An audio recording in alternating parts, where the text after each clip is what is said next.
जोहार दोस्तों। झारखंड में ट्राइबल गवर्नेंस का नाम आए और परा शासन ना हो, ऐसा हो नहीं सकता। आज करें इस सिस्टम का फुल एनालिसिस सिर्फ झारखंड एसएम इग्नाइट पर।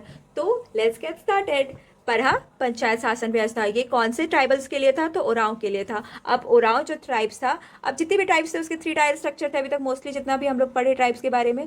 तो जो 3 टायर स्ट्रक्चर था, इसमें पहले ग्राम पंचायत होता था, फिर परा होता था, और इसके आगे किसी का वो परापट्टी समथिंग ये होता था। लेकिन इसके जो ग्राम पंचायत था उसका हेड जो था वो महतो था। उससे ऊपर जो था परा, परा का मतलब ग्रुप ऑफ विलेजेस, और उसके ऊपर जो थे वो परा दीवान थे। तो ये 3 टायर स्ट्रक्चर था। अब इसके बारे में डिटेल में आगे पढ़ेंगे। अब हम लोग पढ़ेंगे कि जो ओराव जो ट्राइब्स थे उसका रेस क्या था।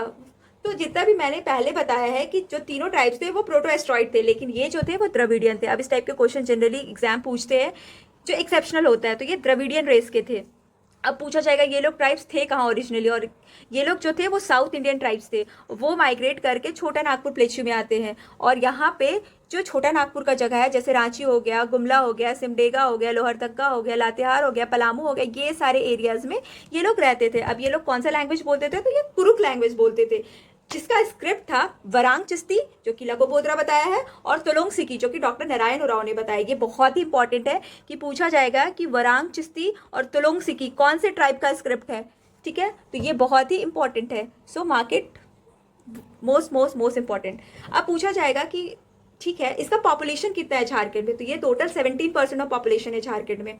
अब हम लोग इसका सेकंड टॉपिक में आते हैं कि अब बताओ यूथ डॉर्मेट्री के बारे में, कि इसका युवागृह को क्या बोलते हैं, लोग कितने गोत्र होते हैं। तो जो यूथ ट्रेनिंग सेंटर होता है उसको धुमकुड़िया बोलते हैं। यहाँ पे जो यूथ लोग हैं उन लोगों को कल्चरल, मोरल, मार्शल ट्रेनिंग दी जाती है, बेसिक नॉलेज दी जाती है समाज के बारे में, मोरल के बारे में, ऑनेस्टी वगैरह के बारे में। और टोटल इसमें टोटल 14 गोत्र है, जिसमें कि करकेटा, तोपोज मीन्स ये सब सब ना, मतलब फ्लावर, फिश, ये सब के नाम पे दिया गया था।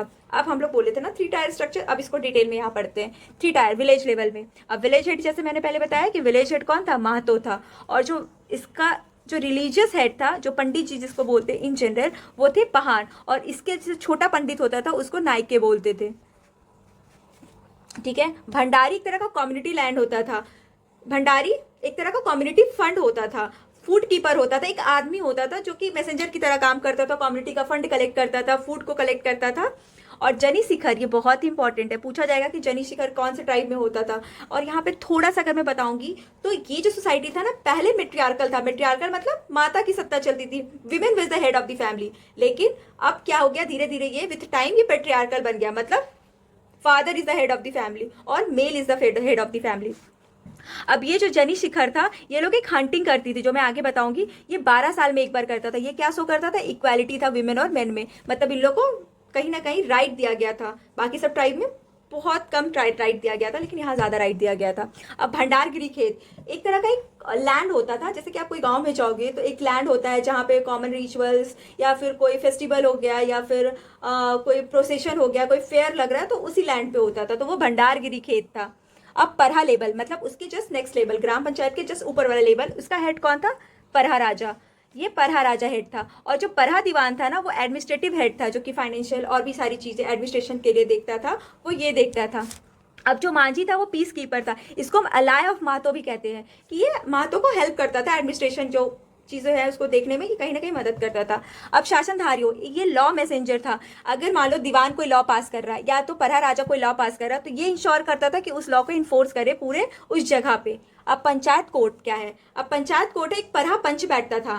पंच का बैठता था आसिन पूर्णिमा को होता था, जनरली एनुअली बैठाया जाता था। इसमें मेन वीमेन दोनों बैठती थी, और इसमें कॉन्फ्लिक्ट जितने भी थे ना वो सॉल्व किया जाता था। इसमें मेन और वीमेन दोनों पार्टिसिपेट करते थे।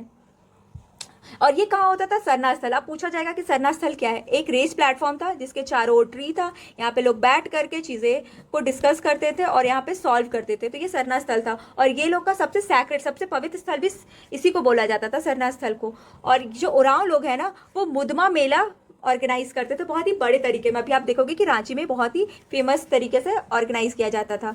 अब परहा जात्रा था, एक कल्चरल फेस्टिवल था जहाँ पे लोग यहाँ पे आकर के डांस करते थे। अब परा हंटिंग ये साल में एक बार होता था। जनी हंटिंग अभी बताइए 12 साल में एक बार होता था। मैरिज, यहाँ पे जो मैरिज होता था ना, ट्रेडिशनल मैरिज, उसको बोलते थे संघ बापला। शादी को संघ बापला कहते थे। अब यहाँ लॉ एडमिनिस्ट्रेशन के बारे में पढ़ते। शासनधारियों के बारे में भी पता है कि ये इन्फोर्स करता है जो भी लॉ दीवान और परहा राजा पास करता है। परहा पंच अभी बताया, ट्राइबल कोर्ट होता है यहाँ पे, हेल्ड ड्यूरिंग मेजर फेस्टिवल, यहाँ पे बहुत बड़े बड़े फेस्टिवल में कोई कॉन्फ्लिक्ट हुआ तो वो सब, या फिर ये जनरली मेजर फेस्टिवल में होता था, जबकि कोई कॉन्फ्लिक्ट हुआ तो वो चीज़ को सॉल्व करने के लिए परहा पंच बनाया जाता था। कब बनाया जाता था? तो आसिन पूर्णिमा को बनाया जाता था। अब भंडारगिरी खेत, भंडारगिरी खेत जो है वो कम्युनिटी लैंड, अभी मैं बताई, यहाँ पे जनरली रिलीजियस फेस्टिवल या कुछ भी पुअर को फीड करना है, फीस देना है, रिलीजियस रिचुअल परफॉर्म करनी है, तो यहीं पे होता था। जनी शिखर अभी बताई। ताना भगत मूवमेंट, अब पूछा जाएगा कि ओरांव में सबसे, बहुत सारे रिवोल्ट्स लड़ा था ओरांव भी, लेकिन सबसे फेमस जो रिवोल्ट था वो ताना भगत मूवमेंट था। ये 1914 से 20, ये बहुत इंपॉर्टेंट है, ये आगे मैं ट्राइबल रिवोल्ट्स में पढ़ाऊंगी।